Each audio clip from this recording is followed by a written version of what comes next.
Hallelujah. വിശുദ്ധ മത്തായിയുടെ സുവിശേഷം 6-ാം അധ്യായം 4-ാം തിരുലിഖിതം.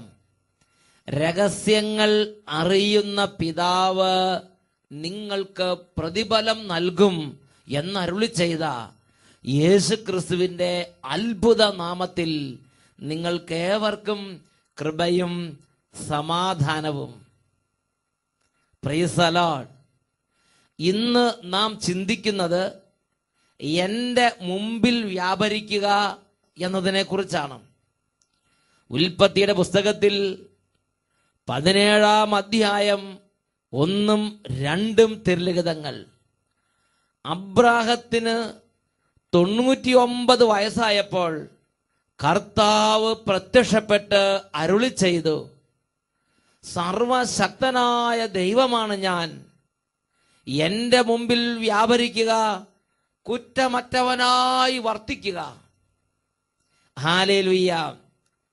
പ്രിയപ്പെട്ട ദൈവമക്കളെ, കഴിഞ്ഞ നാളുകളിൽ അഭിഷേകാഗ്നി വചന ശുശ്രൂഷകളിൽ പങ്കുചേർന്നുകൊണ്ടിരുന്നപ്പോൾ ദൈവമക്കളുടെ ജീവിതങ്ങളിലും കുടുംബങ്ങളിലും യേശുവിന്റെ നാമത്തിൽ അത്ഭുതങ്ങളും അടയാളങ്ങളും സംഭവിച്ചിട്ടുണ്ട്.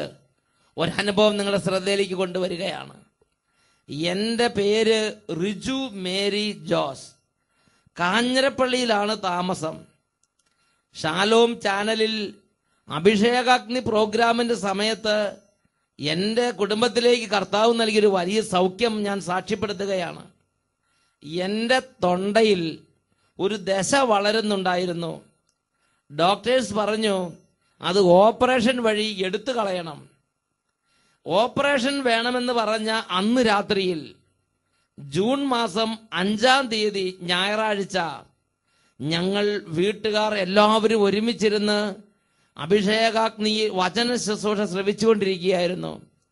അപ്പോൾ അച്ഛൻ ടിവിയിൽ കൂടി പറഞ്ഞു, രോഗികളായ ആരെങ്കിലും ഉണ്ടെങ്കിൽ അവരുടെ ശിരസിൽ കൈകൾ വെച്ച് പ്രാർത്ഥിക്കുവീൻ എന്ന്.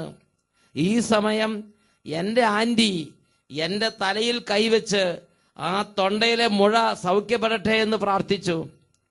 പ്രാർത്ഥന കഴിഞ്ഞ് അത്താഴം കഴിഞ്ഞ് ഞങ്ങൾ ഉറങ്ങാൻ കിടന്നു. കുറച്ചു സമയം കഴിഞ്ഞപ്പോൾ എനിക്ക് 2 പ്രാവശ്യം ചുമ വന്ന് ഞാൻ ചുമച്ചു. അപ്പോൾ തന്നെ എൻ്റെ തൊണ്ടയിൽ വോക്കൽ കോഡിൽ വളർന്നു വന്നിരുന്ന ദശ അടർന്ന് എൻ്റെ വായിൽ വന്നു. അത് ഞാൻ എടുത്ത് വീട്ടിലുള്ളവരെ കാണിച്ചു. ഒരു ചെറിയ നെല്ലിക്കയുടെ വലുപ്പത്തിലുള്ളൊരു മുഴ ബ്രൗൺ നിറത്തിലിരുന്നു. ഞങ്ങളത് കുപ്പിയിലാക്കി ഫ്രിഡ്ജിൽ വെച്ചു. പിറ്റേന്ന് ഞങ്ങൾ ഡോക്ടറിന്റെ അടുത്ത് കൊണ്ടുപോയി കാണിച്ചു. അദ്ദേഹം പരിശോധിച്ചപ്പോൾ എൻ്റെ തൊണ്ടയിൽ മുഴയുണ്ടായിരുന്ന ഭാഗത്ത് ആ ദശ കാണുന്നില്ല. അദ്ദേഹത്തിന് ഇതിന് അത്ഭുതമായി. ഒരു തുള്ളി രക്തം പോലും വന്നിരുന്നുമില്ല. ഇനി ഓപ്പറേഷൻ ആവശ്യമില്ല, നിന്റെ രോഗം സൗഖ്യപ്പെട്ട് കഴിഞ്ഞു എന്ന് പറഞ്ഞ് ഡോക്ടർ ഞങ്ങളെ തിരിച്ചയച്ചു. യേശുവിന് കോടാനുകോടി നന്ദി പറയുന്നു. ഹല്ലേലൂയ. പ്രിയപ്പെട്ട ദൈവമക്കളെ, ശ്രദ്ധിച്ചു നോക്കുക. ഒരു നെല്ലിക്കയോളം വലുപ്പമുള്ള ഒരു ദശ വളർന്ന് തൊണ്ടയിൽ അടഞ്ഞിരിക്കുകയാണ്. അതുകൊണ്ടുള്ള പീഡനിമിത്തം അത് ഓപ്പറേഷൻ നിശ്ചയിച്ച അന്ന് രാത്രി ദൈവമായ കർത്താവിന്റെ വചനം കേട്ടുകൊണ്ടിരുന്നപ്പോൾ മറ്റൊരു വ്യക്തി ഈ വ്യക്തിയുടെ ശിരസിലേക്ക് കൈകൾ വെച്ച് യേശുവിന്റെ നാമത്തിൽ സൗഖ്യം പ്രാപിക്കുക എന്ന് പറഞ്ഞ് പ്രാർത്ഥിച്ചു. ആ കുട്ടിക്ക് സൗഖ്യം ഒരു യാഥാർത്ഥ്യമായി മാറി. ഹല്ലേലൂയ. ഈ സമയം എല്ലാ ദൈവമക്കളും 2 കരങ്ങൾ ഉയർത്തി നിങ്ങൾ ഓരോരുത്തരും എവിടെയാണോ അവിടെ നിന്ന് പ്രാർത്ഥിച്ചാൽ സൗഖ്യമുണ്ട്. ഇപ്പോൾ രോഗികളായ ആരെങ്കിലും നിങ്ങളുടെ അരികിലുണ്ടെങ്കിൽ അവർക്ക് വേണ്ടി പ്രാർത്ഥിച്ചുകൊണ്ടിരിക്കട്ടെ. രോഗികളായ ഓരോരുത്തരെ, ഒരുപക്ഷെ കട്ടിലിൽ കിടക്കുന്ന കിടപ്പ് രോഗികളായിരിക്കാം, ഒരുപക്ഷെ കൈയും കാലും അനക്കാൻ പറ്റാതെ കസേര കൊണ്ടുവന്ന് ഇരുത്തിയിരിക്കുന്നവരായിരിക്കാം, ഒരുപക്ഷെ ഹാർട്ട് അറ്റാക്ക് സംബന്ധമായ രോഗമായിരിക്കാം, ഒരുപക്ഷെ എത്ര ചികിത്സിച്ച് സൗഖ്യം കിട്ടാത്ത ചില മാരക വ്യാധികളായിരിക്കാം, ക്യാൻസർ രോഗമായിരിക്കാം, എന്തു തന്നെ ഡോക്ടർമാർ ഉപേക്ഷിച്ചൊരു അവസ്ഥയിലായിരിക്കാം, എന്തു തന്നെ ആകട്ടെ. അല്ലെങ്കിൽ ഈ അഭിഷേകാഗ്നി പ്രോഗ്രാം കഴിഞ്ഞ് നാളെ ഡോക്ടറുടെ അടുത്ത് പോയി ഓപ്പറേഷൻ ചെയ്യണം അങ്ങനെ ചിന്തിച്ചിരിക്കുന്നവരാകാം. എന്തുമാകട്ടെ, മകനെ മകളെ, പ്രഭാഷകന്റെ പുസ്തകത്തിൽ 38-ാം അധ്യായത്തിൽ 9-ാം തിരുലിഖിതം പഠിപ്പിക്കുകയാണ്, മകനെ, രോഗിയായിരിക്കുമ്പോൾ ഉദാസീനനാകാതെ കർത്താവിനോട് പ്രാർത്ഥിക്കുക, അവിടുന്ന് നിന്നെ സുഖപ്പെടുത്തും. തെറ്റുകൾ തിരുത്തി നേരായ മാർഗത്തിലേക്ക് നീ പിന്തിരിയുക. രണ്ട് കരങ്ങൾ ഉയർത്തി സ്തുതിക്കട്ടെ. ഹാലലുയ, ഹാലലുയ. ഓ ദൈവമേ, ഇന്ന് ഈ കൂട്ടായ്മയിൽ പ്രാർത്ഥിച്ചുകൊണ്ടിരിക്കുന്ന ഓരോ കുടുംബങ്ങളിലേക്കും ഓരോ മകനിലേക്കും മകളിലേക്കും അത്ഭുത ശക്തി വ്യാപരിക്കാൻ ഇടവരുത്തണമേ. അവിടുന്ന് 145 സങ്കീർത്തന 9 വാക്യത്തിൽ പഠിപ്പിച്ചു, കർത്താവ് എല്ലാവർക്കും നല്ലവനാണ്, കർത്താവ് എല്ലാവർക്കും നല്ലവനാണ്. ഈ ഒരു അനുഭവം ഇപ്പോൾ ഈ കുടുംബത്തിൽ സംഭവിച്ചുകൊണ്ടിരിക്കട്ടെ. ഈ ഒരു അനുഭവം ഇപ്പോൾ ഈ രോഗികൾക്ക് സംഭവിച്ചുകൊണ്ടിരിക്കട്ടെ. ഇപ്പോൾ പ്രാർത്ഥിച്ചുകൊണ്ടിരിക്കുന്ന ഓരോരുത്തരുടെ മേലും കർത്താവ് എല്ലാവർക്കും നല്ലവനാണ്. ഈ ഒരു അഭിഷേകം വ്യാപരിക്കട്ടെ.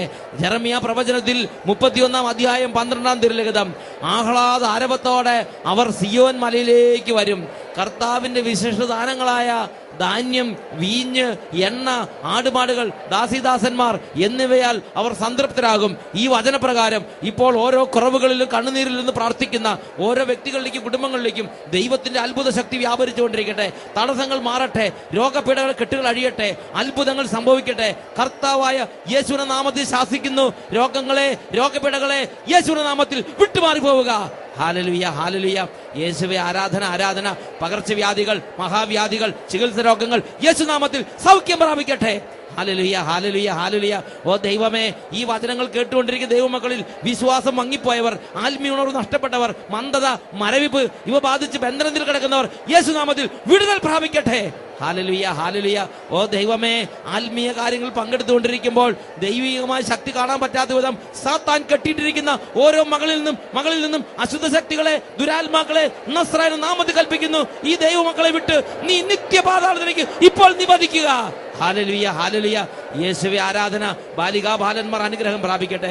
യുവതി യുവാക്കന്മാരുടെ മേൽ ദൈവശക്തി വ്യാപരിച്ച് ജോലി തടസ്സങ്ങൾ, പഠന തടസ്സങ്ങൾ വിട്ടുമാറിപ്പോകട്ടെ. ഹാലലുയ, ഹാലലുയ. ദൈവമേ, അങ്ങയുടെ മഹാത്ഭുതത്തിന്റെ അതിശയ ശക്തി ഓരോ കുടുംബങ്ങളുടെ മേൽ ഇപ്പോൾ വ്യാപരിച്ചുകൊണ്ടിരിക്കട്ടെ. ഹാലലുയ, ഹാലലുയ. യേശുവേ ആരാധന, ആരാധന. യേശുവേ ആരാധന, ആരാധന. ഹാലലുയ, ഹാലലുയ. യേശുവേ ആരാധന, യേശുവേ ആരാധന. ഹാലലുയ, ഹാലലുയ. യേശുവേ സ്തോത്രം, യേശുവേ നന്ദി.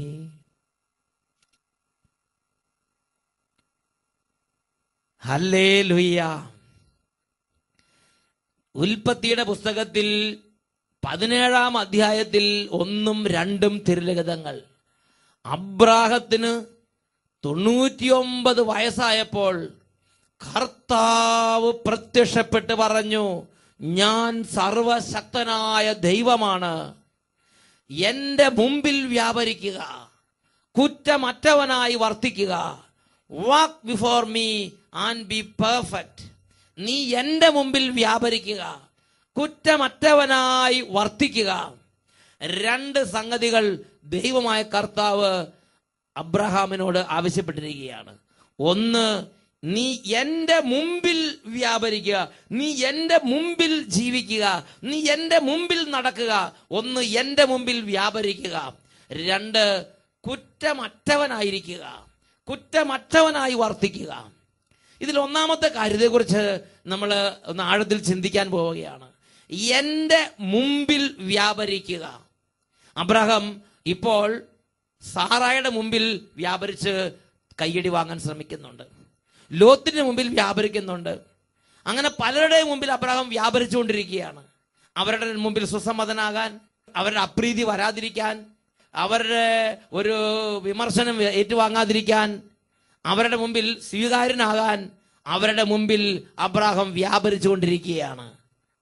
പ്രിയപ്പെട്ട ദൈവമക്കളെ, എന്നാൽ സ്വർഗത്തിലെ ദൈവം എന്നോടും നിങ്ങളോട് സകലരോട് ആവശ്യപ്പെടുകയാണ്, ഏക സത്യ ദൈവത്തിന്റെ മുമ്പിൽ നീ വ്യാപരിക്കണം.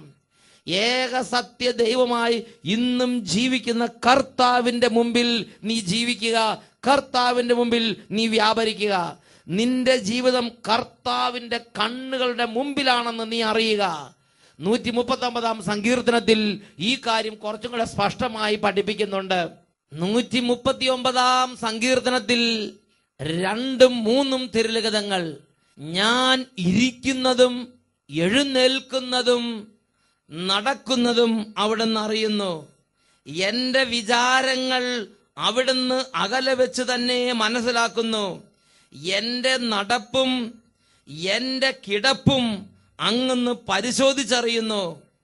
ഒരു വാക്ക് എന്റെ നാവിൽ എത്തുന്നതിന് മുമ്പ് തന്നെ കർത്താവേ അത് അവിടുന്ന് അറിയുന്നു.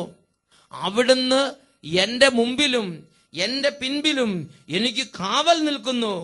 അവിടുത്തെ കരം എന്റെ മേലുണ്ട്. ഈ അറിവ് എന്നെ വിസ്മയിപ്പിക്കുന്നു.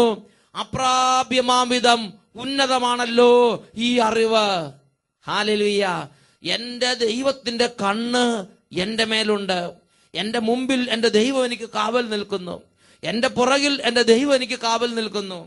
പ്രിയപ്പെട്ട ദൈവമക്കളെ, ജീവിക്കുന്ന ദൈവത്തിന്റെ ഏക സത്യ ദൈവത്തിന്റെ മുമ്പിലാണ് എന്റെയും നിങ്ങളുടെയും സകല മർത്യരുടെയും ജീവിതം പോയിക്കൊണ്ടിരിക്കുന്നത്. അതുകൊണ്ട് ദൈവം ഇന്ന് എന്നോടും നിങ്ങളോടും അഭ്യർത്ഥിക്കുകയാണ്, ഇതിനെക്കുറിച്ച് ഞാനും നിങ്ങൾ ബോധവാനാകണം. അതുകൊണ്ട് ഉണർന്ന് പ്രവർത്തിക്കണം, അല്ലെങ്കിൽ നീ തിരസ്കൃതനാകും. ഇതാ സാമുവേൽ പ്രവാചകന്റെ 1-ാം പുസ്തകത്തിൽ 16-ാം അധ്യായത്തിൽ 6ഉം 7ഉം തിരുലിഖിതങ്ങളിൽ ഈ കാര്യത്തെക്കുറിച്ച് വകതിരിവില്ലാതെ നടന്ന് ദൈവത്തനിൽ തിരസ്കരിക്കപ്പെട്ട ചില വ്യക്തികളെ കുറിച്ച് ദൈവത്തിന്റെ വചനത്തിൽ നമ്മൾ വായിക്കുകയാണ്. 1 സാമുവേൽ 16-ാം അധ്യായത്തിലെ 6ഉം 7ഉം തിരുലിഖിതങ്ങൾ. ഈ രംഗം ഇതാണ്. സാമുവേൽ പ്രവാചകൻ ജെസയുടെ ഭവനത്തിലേക്ക് ദൈവമായ കർത്താവ് കൽപ്പിച്ചതനുസരിച്ച് ഒരു രാജാവിനെ വാഴിക്കാൻ വേണ്ടി ജെസയുടെ കുടുംബത്തിലേക്ക് ചെല്ലുകയാണ്. അവൻ വന്നപ്പോൾ സാമുവേൽ എലിയാബിനെ ശ്രദ്ധിച്ചു. കർത്താവിന്റെ അഭിഷിക്തനാണ് മുമ്പിൽ നിൽക്കുന്നതെന്ന് അവന് തോന്നി. എന്നാൽ കർത്താവ് സാമുവേലിനോട് കൽപ്പിച്ചു, അവന്റെ ആകാര വടിവോ ഉയരമോ നോക്കണ്ട, അവനെ ഞാൻ തിരസ്കരിച്ചതാണ്. മനുഷ്യൻ കാണുന്നതല്ല കർത്താവ് കാണുന്നത്. മനുഷ്യൻ ബാഹ്യ രൂപത്തിൽ ശ്രദ്ധിക്കുന്നു, കർത്താവാകട്ടെ ഹൃദയ ഭാവത്തിലും. പ്രിയപ്പെട്ട ദൈവമക്കളെ, ജെസയുടെ കുടുംബത്തിൽ ഒരു രാജാവിനെ അഭിഷേകം ചെയ്യാൻ വേണ്ടി സാമുവേൽ പ്രവാചകൻ കർത്താവിനാൽ അയക്കപ്പെട്ട് എത്തിച്ചേർന്നു. അപ്പോൾ ജെസെ കുടുംബത്തിലെ ഏറ്റവും സ്വീകാര്യനായ ഒരു വ്യക്തിയെ കൊണ്ടുവന്നിരിക്കുകയാണ്. അവന്റെ പേരാണ് ഏലിയാവ്. എന്താ ഏലിയാവിന്റെ പ്രത്യേകത? അവന് നല്ല ആകാര വടിവ്, നല്ല ഉയരം, ആവശ്യത്തിന് വണ്ണം, നല്ല ആരോഗ്യം, നല്ല മിടുക്ക്, നല്ല സാമർഥ്യം. എന്താ ഇപ്പൊ ഇവന്റെ ജീവിതത്തിൽ നിന്ന് നമ്മൾ മനസ്സിലാക്കേണ്ടത്? ഇവന്റെ ജീവിതത്തിൽ ഇവൻ ഇന്ന് വരെ മറ്റുള്ളവരുടെ മുമ്പിൽ തന്നെ സ്വീകാര്യനാക്കാൻ അവന്റെ ആരോഗ്യത്തെ അവൻ ശ്രദ്ധിച്ചു, അവന്റെ ശരീരത്തിൽ അവൻ ശ്രദ്ധിച്ചു, അവന്റെ ജീവിതത്തിന് ഒരു നല്ല ഭാവി ഉണ്ടാക്കാൻ വേണ്ടി അവൻ പരമാവധി അവന് കിട്ടിയ അറിവനുസരിച്ച് അവന്റെ ശരീരത്തിൽ അവൻ ശ്രദ്ധിച്ചു. അതുകൊണ്ട് എന്റെ അംഗീകാരം അവന്റെ മേൽ ഇല്ല, അതുകൊണ്ട് നീ അവനെ ഗവനിക്കണ്ട, ഞാൻ അവനെ തിരസ്കരിച്ചതാണ്. എന്നിട്ട് വിശുദ്ധ ലിഖിതങ്ങളുടെ ദൈവം വെളിപ്പെടുത്തി കൊടുക്കുകയാണ്, മനുഷ്യർ ബാഹ്യ രൂപത്തിൽ ശ്രദ്ധിക്കുന്നു, കർത്താവാകട്ടെ ഹൃദയഭാവത്തിലും. കർത്താവാകട്ടെ ഹൃദയഭാവത്തിൽ ശ്രദ്ധിക്കുന്നവനാണ്. മകനെ മകളെ, നിന്റെ ഹൃദയഭാവത്തിൽ ശ്രദ്ധിക്കുന്നവനാണ് ജീവിക്കുന്ന ദൈവമായ കർത്താവ്. ഏക സത്യദൈവമായ ജീവിക്കുന്ന കർത്താവിന് മുമ്പിൽ നിന്റെ ഹൃദയം അവന് പ്രിയങ്കരമാമിതം, അവന് സ്വീകാര്യമാമിതം നിന്റെ ഹൃദയത്തിന്റെ ഭാവങ്ങളെ നീ ക്രമീകരിക്കുന്നുണ്ടോ? ജീവിതത്തിൽ ഒരുപക്ഷെ ഏലിയാവ് ആ കാര്യത്തിനെ കുറിച്ച് ഗവനിച്ചിട്ടുണ്ടാവില്ല. ജെസയുടെ എല്ലാ മക്കളെയും കൊണ്ടുവന്നു, എന്നാൽ അവരെല്ലാം ലോകപ്രകാരം ജീവിച്ച് ദൈവത്താൽ അംഗീകരിക്കപ്പെട്ട അവസ്ഥയിലേക്ക് വരാൻ അവർക്ക് സാധിച്ചില്ല. ലോകപ്രകാരമുള്ള ജീവിതത്തിൽ ലോകത്തിന്റെ കയ്യടി വാങ്ങാൻ, സൈന്യത്തിൽ ചേരാൻ, രാജ്യത്തിന്റെ അധികാരികളുടെ മുമ്പിൽ സ്വീകാര്യനാകാൻ തക്കവണ്ണം അവർക്ക് കഴിവുണ്ടായിരുന്നു. മനുഷ്യരുടെ മുമ്പിൽ അവർ സ്വീകാര്യരായിരുന്നു, ഭരണാധികാരികളുടെ മുമ്പിൽ സ്വീകാര്യരായിരുന്നു, ചുറ്റുമുള്ളവരുടെ മുമ്പിൽ, നാട്ടുകാരും എല്ലാവരുടെ മുമ്പിൽ സ്വീകാര്യരായിരുന്നു. എന്നാൽ ജീവിക്കുന്ന ദൈവമായ കർത്താവ് അവരുടെ ഹൃദയഭാവത്തെ നോക്കിയിട്ട് കർത്താവ് പറഞ്ഞു, ഇവരെ ഞാൻ അംഗീകരിച്ചിട്ടില്ല, ഇവരെ ഞാൻ തിരസ്കരിച്ചതാണ്. പ്രിയപ്പെട്ട ദൈവമക്കളെ, എന്റെയും നിങ്ങളുടെയും ഹൃദയഭാവത്തിന്റെ കേടുകൊണ്ട് എന്റെയും നിങ്ങളുടെയും ജീവിതത്തിൽ ദൈവത്താൽ തിരസ്കരിക്കപ്പെട്ട ദുഃഖകരമായ അനുഭവത്തിലേക്ക് ജീവിതം നീങ്ങിപ്പോകുന്നുണ്ടോ എന്ന് ഗൗരവത്തിൽ ചിന്തിക്കണം. അതാണ് 139 സങ്കീർത്തനത്തിലെ 2-ാമത്തെ 3-ാമത്തെ വാക്യത്തിൽ ദൈവവചനം വെളിപ്പെടുത്തുന്നത്. അവിടുന്ന് എന്റെ നടപ്പും എന്റെ ഇരിപ്പും എന്റെ കിടപ്പും എന്റെ വിചാരവും അവിടുന്ന് നിരീക്ഷിച്ചു കൊണ്ടിരിക്കുകയാണ്. ഹെബ്രായ ലേഖനത്തിൽ ഈ കാര്യം ദൈവത്തിന്റെ വചനം വളരെ വ്യക്തമായി പഠിപ്പിക്കുന്നുണ്ട്. ഹെബ്രായ ലേഖനം 4-ാം അധ്യായത്തിലെ 13-ാം തിരുലിഖിതം, ഒരു സൃഷ്ടിയും അവന്റെ മുമ്പിൽ മറഞ്ഞിരിക്കുന്നില്ല. അവിടുത്തെ മുമ്പിൽ എല്ലാം അനാവൃതവും വ്യക്തവുമാണ്. നാം കണക്ക് ബോധിപ്പിക്കേണ്ടതും അവിടുത്തെ സന്നിധിയിലാണ്. പ്രിയപ്പെട്ട ദൈവമക്കളെ, 32-ാം അധ്യായത്തിൽ ജെറമ്യ പുസ്തകം 32-ാം അധ്യായത്തിൽ 19-ാം തിരുലിഖിതം, കർത്താവേ, അവിടുന്ന് ആലോചനയിൽ വലിയവനും പ്രവൃത്തിയിൽ ബലവാനുമാണ്. ഓരോരുത്തന്റെയും നടപ്പിനും ചെയ്തികൾക്കും അനുസരിച്ച് പ്രതിഫലം കൊടുക്കാൻ അങ്ങയുടെ ദൃഷ്ടികൾ അവരുടെ പാതകളിൽ പതിഞ്ഞിരിക്കുന്നു. ഓരോരുത്തന്റെയും നടപ്പിനും ചെയ്തികൾക്കും അനുസരിച്ച് പ്രതിഫലം കൊടുക്കാൻ അവിടുത്തെ ദൃഷ്ടികൾ അവരുടെ പാതകളിൽ പതിഞ്ഞിരിക്കുന്നു. പ്രിയപ്പെട്ട ദൈവമക്കളെ, നമ്മുടെ ഓരോരുത്തരുടെയും ജീവിതം ജീവിക്കുന്ന ദൈവത്തിന്റെ മുമ്പിൽ നാം നീങ്ങിക്കൊണ്ടിരിക്കുകയാണ്. ഈ ജീവിക്കുന്ന ദൈവത്തിന്റെ കണ്ണുകൾ നമ്മുടെ ജീവിതത്തിന് മേലുണ്ട്. അവിടെ നിന്ന് ഒരു കാര്യം വളരെ ആകാംക്ഷാപൂർവ്വം നോക്കിക്കൊണ്ടിരിക്കുകയാണ്. എന്റെ ഹൃദയഭാവം എന്ത്? എന്റെ ഹൃദയത്തിന്റെ ഭാവം എന്ത്?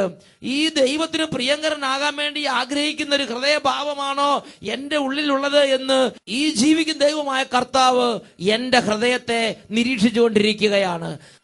യോഹന്നാന്റെ സുവിശേഷത്തിൽ 8-ാം അധ്യായത്തിൽ 29-30 തിരുലിഖിതങ്ങൾ, യേശു തന്റെ ജീവിതത്തിൽ ദൈവമായ കർത്താവ് എപ്പോഴും കൂടെയുണ്ടെന്നൊരു അനുഭവത്തിൽ ജീവിക്കുകയാണ്.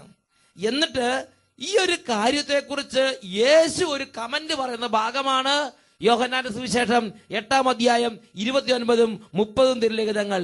വചനം പഠിപ്പിക്കുകയാണ്, അവിടുന്ന് എന്നെ തനിയെ വിട്ടിരിക്കുകയല്ല, എന്നെ അയച്ചവൻ എപ്പോഴും എന്നോട് കൂടെയുണ്ട്. എന്തെന്നാൽ ഞാൻ എപ്പോഴും അവിടുത്തേക്ക് ഇഷ്ടമുള്ളത് പ്രവർത്തിക്കുന്നു. എന്തെന്നാൽ ഞാൻ എപ്പോഴും അവിടുത്തേക്ക് ഇഷ്ടമുള്ളത് അപ്പൊ യേശുവിന്റെ ഹൃദയത്തിന്റെ ഭാവം എന്താ? യേശു ഇടത്തോട്ട് തിരിയുമ്പോഴും യേശു വലത്തോട്ട് തിരിയുമ്പോഴും യേശു പ്രാർത്ഥിക്കുമ്പോഴും യേശു പ്രവർത്തിക്കുമ്പോഴും യേശു വിശ്രമിക്കുമ്പോഴും നടക്കുമ്പോഴും ഇരിക്കുമ്പോഴെല്ലാം യേശുവിന്റെ ഹൃദയത്തിന്റെ ഒന്നാമത്തെ ദാഹം എന്റെ സ്വർഗസ്ഥനായ പിതാവിന്റെ ഇഷ്ടമെന്ത്? എന്റെ സ്വർഗസ്ഥനായ പിതാവ് എന്താണ് എന്നിൽ നിന്ന് ആഗ്രഹിക്കുന്നത്? ഇത് എന്റെ സ്വർഗസ്ഥനായ പിതാവിന് സ്വീകാര്യമാകുമോ? ഇതെന്റെ സ്വർഗസ്ഥനായ പിതാവിനെ സന്തോഷിപ്പിക്കുമോ? ഇത് യേശുവിന്റെ മനസ്സിൽ യേശു എപ്പോഴും ഒന്നാം സ്ഥാനത്ത് ചിന്തിച്ചുകൊണ്ടിരുന്നു. അതുകൊണ്ട് യേശു പറയാണ്, അവിടുന്ന് എന്നെ തനിയെ വിട്ടിരിക്കുകയല്ല, എന്നെ അയച്ചവൻ എപ്പോഴും എന്നോട് കൂടെയുണ്ട്. കാരണം ഞാൻ അവിടത്തേക്ക് ഇഷ്ടമുള്ളത് പ്രവർത്തിച്ചുകൊണ്ടിരിക്കുകയാണ്. അവിടുത്തെ ഇഷ്ടം ഞാൻ പ്രവർത്തിച്ചുകൊണ്ടിരിക്കുകയാണ്. പ്രിയപ്പെട്ട ദൈവമക്കളെ, എങ്ങനെയെങ്കിലും 10 കാശുണ്ടാക്കണം, ഇതാണോ മുഖ്യ വിചാരം? എങ്ങനെയെങ്കിലും പഠിച്ച് അത് കോപ്പി അടിച്ചാണെങ്കിലും ശരി പഠിച്ച് കൂടുതൽ മാർക്ക് വാങ്ങണം, ഇതാണ് നിന്റെ വിചാരം? എങ്ങനെയെങ്കിലും ജോലി പ്രൊമോഷൻ വേണം, അതിന് കള്ളത്തരത്തിന് കൂടുന്നായാലും കുഴപ്പമില്ല, അത് കൈക്കൂലി കൊടുത്താലും കുഴപ്പമില്ല, അത് ഏത് അളിഞ്ഞ ആളുകളോട് കൂട്ടുകൂടിയിട്ടാലും കുഴപ്പമില്ല, ദൈവം അംഗീകരിക്കാത്തവർ കൂട്ടുകൂടിയിട്ടാലും ശരി, ജോലി പ്രൊമോഷൻ വേണം. ഇതിനുവേണ്ടി നീ പലരെയും പരിഹാസകരുടെ പീഠങ്ങളിൽ പോയി ഇരിക്കുകയും പാപികളുടെ വഴി നടന്നുകൊണ്ടിരിക്കുകയും ചെയ്യുന്ന അവസ്ഥയിലാണ് നിന്റെ ജീവിതം മുന്നോട്ട് പോയിക്കൊണ്ടിരിക്കുന്നത്.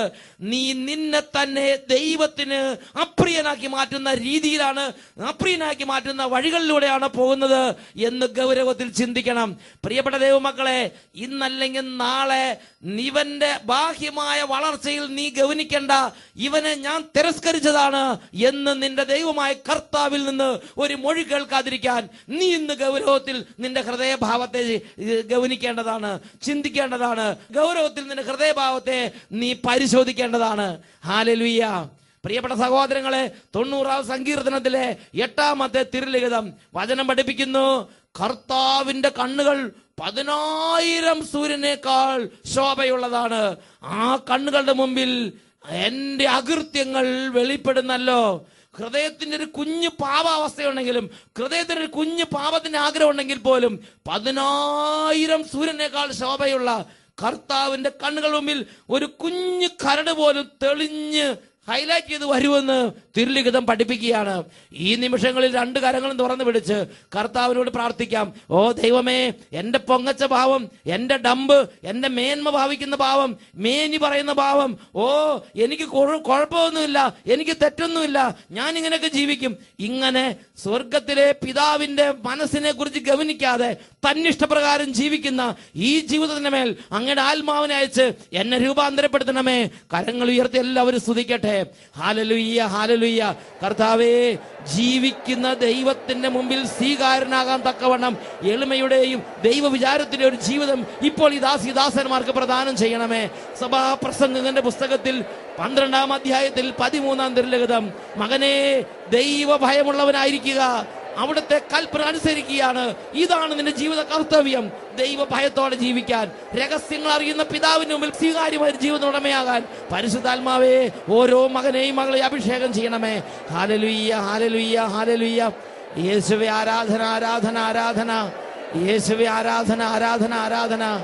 Hallelujah, hallelujah. യേശുവേ ആരാധന, യേശുവേ സ്തോത്രം, യേശുവേ ആരാധന, യേശുവേ നന്ദി. വിശുദ്ധ ലൂക്കായുടെ സുവിശേഷത്തിൽ 12-ാം അധ്യായത്തിൽ 2-ാം തിരുലിഖിതം സൂക്ഷിച്ചു കൊള്ളുക, മറഞ്ഞിരിക്കുന്നതെന്തും വെളിച്ചത്ത് വരാതിരിക്കുകയില്ല.